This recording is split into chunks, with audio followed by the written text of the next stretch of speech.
I'm Mike Alabran, the president of PSN Labs, and today I'm going to take you on a little tour to show you about what it is that we do. So if you come with me, we're going to talk about some exciting and interesting things.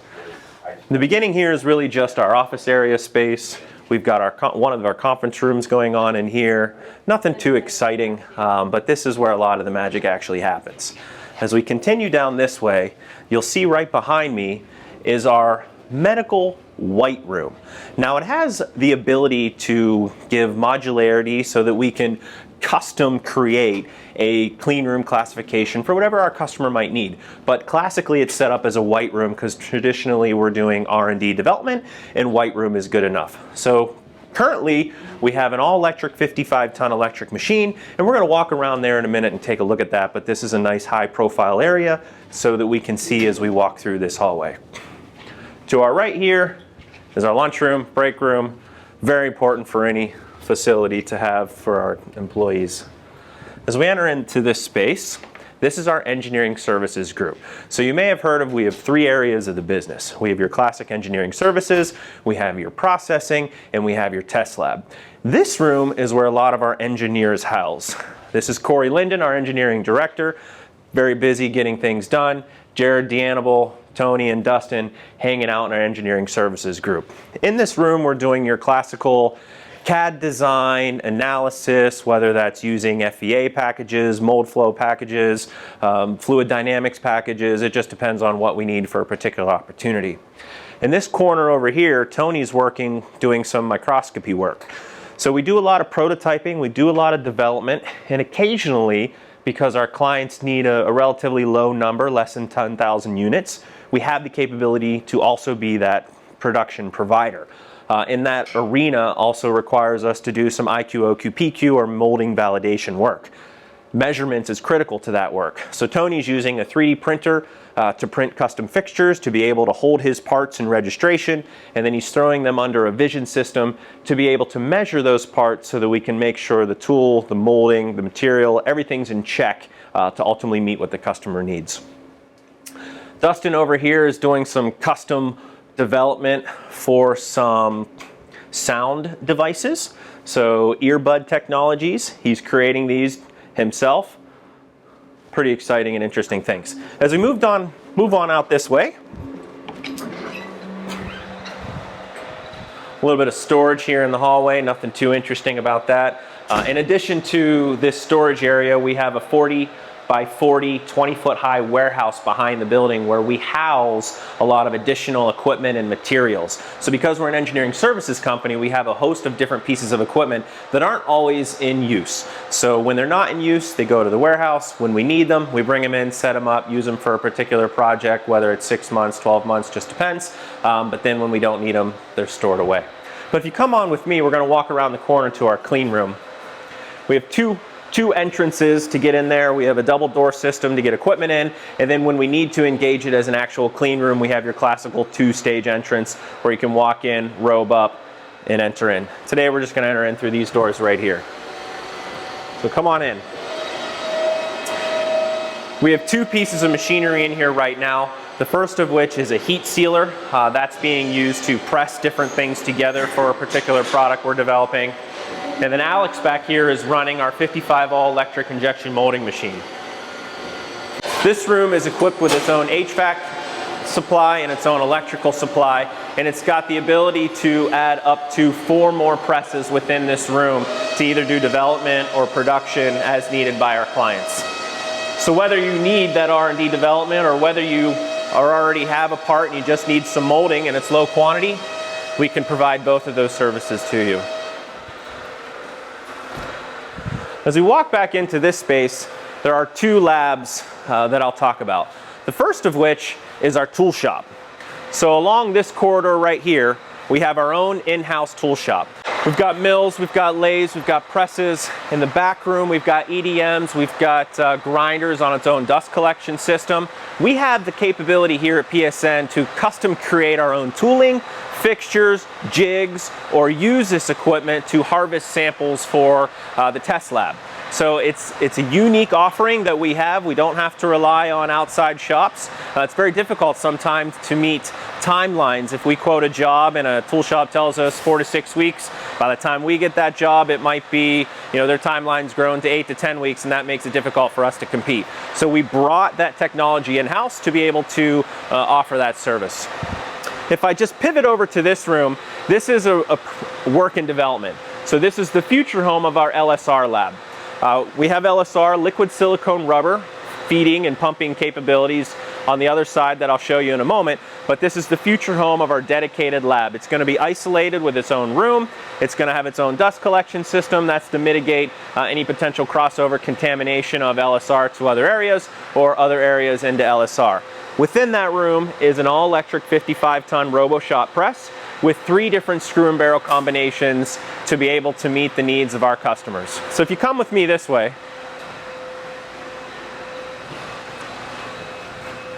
on this side of the room is our industrial development lab. So if that area was more cleaning, medical device development, this area is more industrial development. This first press here is a 110 Arberg injection molding machine that we just purchased for a particular job where we're going to do some 2-shot molding opportunities. So not only are we going to have 2 different injection barrels going on, we're also going to have a robot above it to be able to pick and place things so we can do kind of real-time R&D development. That's very critical in the medical space because most often you don't find a single component device. It is a multi-component device, so it marries metals with electronics with a hard thermoplastic, and then more recently a soft touch, good conformable feel material that goes over that substrate. In this arena, we're going to mold that hard substrate, over mold that soft touch feel, but there are certain processing developments that you need to be aware of to be able to ensure that that soft material adheres appropriately to that substrate. We can do that development here. So set up a design of experiments and experiment with the design, the material, or the processing to be able to custom and optimize whatever you need for your product. In addition to those presses I've already mentioned, we have a few others, 160 ton, a 40 ton, and a 7 ton. And these are all different size injection molding machines to be able to do either prototyping and product development or sample bar molding. So sample bar molding is a big thing that we do. A client sends us their resin. We'll injection mold them into tensile bars or flex bars or discs. We can then take those samples that we've molded, give them to our test lab, characterize those properties. Let's say, for example, a tensile bar, we test a stress-strain relationship. We can then take that stress-strain relationship, give it to our engineering services group so that we can run a finite element analysis on your material in your design with the material tested under the constraints that you actually care about. Pretty unique offering that you don't typically find under one roof in a service-oriented arena. I mentioned previously about liquid silicone rubber. Currently, we have a state-of-the-art element pumping system set up and doing 2-shot molding with this 40-ton Nisi. So on the bottom side, we're molding a harder substrate plastic, and on the top side, we're over-molding a liquid silicone rubber. Liquid silicone rubber is a very unique offering to PSN. I'm not aware of any additional or any capability within 100 miles of Erie, Pennsylvania that allows folks to come in to do that R&D. Folks that do typically have this capability are doing it for production purposes and are hand to mouth on the production. So to interrupt that to do R&D can be a bit of a challenge. We have found a special niche in that arena where our clients can come to us, do that R&D development so that when they go to do the production, they're ready to hit the ground running with the right material, the right design, and the right process. I've been speaking a little bit about injection molding, but over here in this arena, we have twin screw extrusion or compounding. So you can think of that like, for those who are not familiar with compounding, you can think of that as like making a cake. You've got your mixers, and you got your eggs, you've got your sugar, you've got your whatever is your ingredients, and you've got your beaters mixing it all together. Inside this machine, there are 2 screws. They heat, they shear, they mix additives, ingredients, different things together. Plastics are no different. If you need a plastic to survive outdoor exposure, you put a certain additive in there to make it survive in that environment. We have a feeding system where we can mix different ingredients up above, drop it down into this twin screw extruder, and then make a strand coming out the end. There are different attachment heads that you can put on this, whether you're trying to create just a pelletized material that we can then mold into some other substrate or feature or widget, as I like to say. We have the capability to be able to do sheet, so films for pharmaceutical industry or food packaging. It just all depends on what you're trying to do for your particular application. This requires a host of different downstream pieces of equipment. So whether it's a water bath, an air blast, sheet roll-up stack, it really is just driven by our customers' needs. But we have that capability to be able to offer to our clients as needed. You'll find as we walk around there's some additional pieces of equipment that support the broader business, things like chillers, thermolators, dryers, feeders. They're just part of what is needed to be able to compete in this arena and offer our clients a diverse set of services. As we walk over into this arena, the primary objective is material testing and development. So in this area, you'll find a host of ovens or environmental chambers. Each of these pieces of equipment are regularly maintained and calibrated per ISO 17025 standards, and they are unique. So plastics, their properties are time and temperature dependent. How they behave at say -40 and how they behave at say 200F are fundamentally different. In order to understand what the ramification is to your particular product, you need to test it. These particular ovens are sat here because they do not only temperature, but they also can do humidity. A lot of what we do is in the medical space. And one of the catchphrases in the medical space, or the testing that is required, is called extractables and leachables. So if I'm designing a medical device that's going to be patient contacting, you need to be very aware of what is in that material and test it thoroughly to ensure nothing comes out of that that's going to be deleterious to the person as they're using it. This allows us to artificially age and expose different polymers at different rates and at different humidities to fundamentally understand if there's an issue from a toxicology or extractables and leachable perspective. One of the unique things about PSN is that we're very opportunity driven. So none of this was built in a day.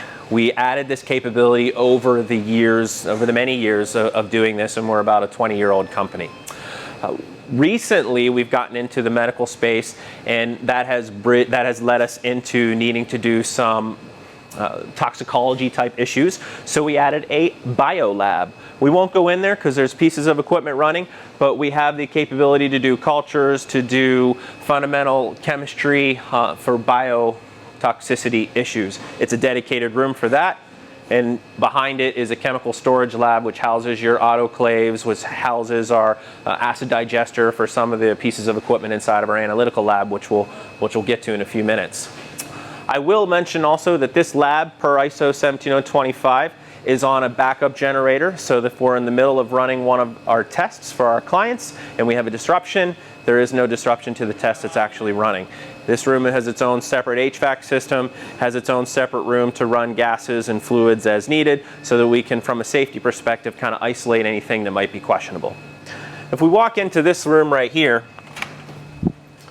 this houses some of our rheological equipment and additional testing capabilities. These pieces in the corner, they're called QUV, which basically is a weatherometer device. So if you're trying to make a polymer or test a device to be used for outdoor exposure, again, this simulates outdoor exposure to sunlight and humidity changes throughout the day. These pieces of instruments right here are rheological equipment, so capillary rheometry, melt flow rheometry. They're critical to understand the performance of how the material is going to melt and shear so that we can understand it from a processing perspective. And in the back, Dave's working on some measurement devices, but he's sitting next to an impact tester. So notched izod impact testing is a destructive test that we offer to characterize some of the impact performance of the materials. We also have drop dart, which we'll maybe set up. Dustin's now moved from working on some earbuds over to our ventilator lab. So this is, since COVID hit really, we've been very active in breathing devices and ventilators. And there's a test in the ISO world called 18562, where it basically tests the fundamental materials of construction inside ventilators to assure and certify that none of those materials have anything bad in them that's ultimately going to impact the human body.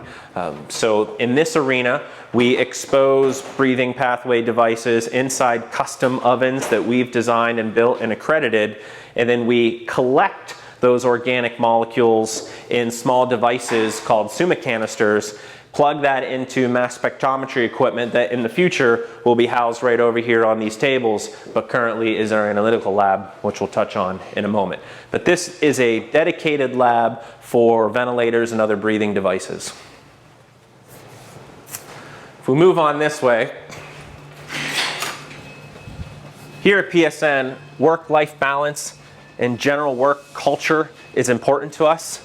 We understand that if we have healthy employees, we will have healthy results. So to support that, we put a gym and music room. So this is for the employees to use. We also have a shower and a bathroom next to it. In the future, we'll have a set of lockers along the wall there for folks to be able to store their stuff, so they don't have to sit next to their stinky gym clothes in their lab or in their office. But that is a gym open to our employees to use as they see fit. This is our material test lab. And inside of our material test lab, we have a host of different capabilities to be able to thoroughly characterize materials, whether it's physical properties, whether it's mechanical properties, rheological properties, or analytical properties. It's very rare that you actually find all that capability in one company. There are material test labs, but typically they're dedicated to mechanical and rheological or analytical or things of those natures. It's very rare that you find it in the same under one roof. Eric over here is working with a tensile tester. Our tensile tester is equipped with a laser extensometer. It is the state-of-the-art technology to be able to thoroughly characterize and accurately capture displacement, crosshead displacement, and actual displacement of the test materials that he's using. We find that fundamentally understanding the materials and being sure that we have accurate representation of their properties allows us to be more effective when we do design and analysis in the other areas of our business. As we move over here, both Rigwed and Ashlyn are working on our TA thermal suite of equipment. So we have a TGA, thermogravimetric analyzer. We have a TMA, thermomechanical analyzer. Those are pieces of equipment that characterize the material for unique applications. TMA is typically coefficient of thermal expansion. TGA essentially ashes off the material and will tell you what's in there fundamentally, because everything will flash off at a particular temperature. So if you're working with a polymer that's 30% glass filler or something like that, it will tell you what that level is. On the other side, we have a DSE, which measures enthalpy, entropy, essentially energy to melt a particular plastic. Plastics goes through a series of transition periods, and fundamentally understanding how that material behaves can answer a lot of questions, whether it's failure analysis or whether it's a fundamental development of a particular material that you're trying to create for an application. So if it's a bioresorbable, or you're trying to replace it with something more classical, you need to understand what those properties are. DMA, Dynamic Mechanical Analyzer, is a very diverse tool that can characterize materials from negative 40°C to positive 300 plus. It is equipped with a liquid nitrogen tank behind it to be able to achieve that atmosphere, and it can do high frequency testing on very small samples. So oftentimes in the R&D arena, we work with clients who may only have a pound or less of material, so we don't have the luxury of being able to mold injection molded samples, and we have to work with a finite amount of material. We also have the equipment and tooling to be able to make that work for them as needed. This room houses our inductive coupled plasma mass spectrometer, so ICP-MS. This is a very unique piece of equipment that you don't classically find readily available at a lot of labs. I'm only aware of a few in the area. This essentially measures heavy metals down to the parts per trillion. Heavy metals are important for a variety of reasons. Fundamentally, if I'm growing tomato plants in my backyard and I'm using metal pots, and I want to make sure nothing harmful came out of that metal pot into my plant that I'm going to consume. So we use this in the food and pharma industry. We also use it in the plastic industry because there are a lot of metallic components that are used as catalysts, and you want to make sure that those catalysts are fully consumed in the reaction so that you get the final material that you think you get. Very sensitive machine, has its own room, dual exhaust, heating and cooling supplied to this room separately. In that same vein is a full suite of PerkinElmer equipment that we're going to walk into this analytical lab. So come along with me. Both Udesh and Kevin are two of our analytical chemists working in this arena. And in this arena, we've got several pieces of equipment. We've got GCMS. We've actually got two styles of GCMSs in the back here. One's a FID, and the other one has a thermal desorption and a mass spectrometry. Thank you very much. We have an HPLC, high pressure liquid chromatograph, next to Udesh over here in the corner. That is used to measure a variety of organic components inside of a material. And then we have a LC triple quad. On a basic level, when I show people this lab, I'll tell them that it has the ability to fundamentally understand the DNA of anything organic and a wide array of different levels of accuracy. So some of the higher end pieces of equipment will get you in the ballpark. This room will actually tell you what seat you're sitting in that ballpark. So, unique offering you don't classically find in a lot of places.